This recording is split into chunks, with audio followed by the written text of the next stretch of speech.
The Partygate kangaroo court. I want to cast your mind back to this. No. Everyone could see what happened. Exactly. It started with reports of boozy parties in Downing Street during lockdown. That when the whole country was locked down, he was hosting boozy parties in Downing Street. Yes. Is he now going to do the decent thing and resign? Yes. The Prime Minister pretended that he had been assured there were no parties. Yes.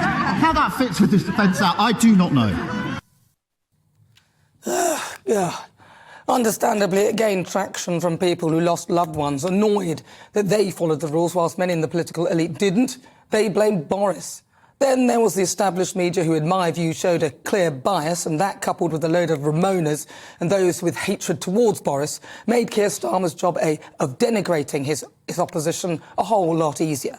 And in the end, Boris, Carrie and Rishi Sunak were issued with fines in the form of fixed penalty notices for breaking lockdown rules during his birthday party. And there were calls for both the Prime Minister and the Chancellor to resign. Now, Boris initially told the House that all guidance was followed in number 10 and that there was no party during the lockdown.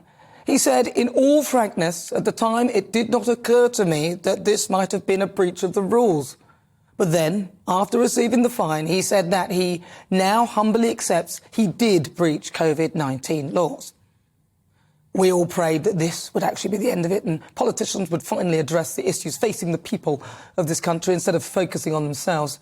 But sadly, this was not to be, and the Privilege Committee stepped in. They lowered the bar required to determine whether Boris had misled the House. Intent to mislead was no longer relevant. And if he was seen to have done this, it would trigger a by-election. So before leaving office, Boris commissioned an independent legal opinion by Lord Pannick KC into this change of the rules. And Lord Pannick said that the committee's inquiry's approach was fundamentally flawed and wrong in principle. And Barrister Stephen Barrett argued that Mr Johnson may not have even broken the law with his lockdown-breaking birthday party because COVID rules did not apply on Crown land. Well, interestingly, Claire Bullivant, founder of Conservative Post, told the Sunday Telegraph that if this was the case, Boris technically could have been having raves every night and he wouldn't have broken the law. It is impossible to have intentionally lied to Parliament when even the lawyers are fighting about whether a crime took place. But Section 1(3) of Schedule 22 of the Coronavirus Act 2020 suggests that the rules did apply. It states, this schedule applies in relation to Crown premises as it applies in relation to any other premises. So, if the rules applied, is it fair for the Privilege Committee to remove intent after the event? In November, Boris Johnson will face a grilling by the committee investigating whether he lied to the Houses of Commons over a series of parties held in Downing Street during the pandemic.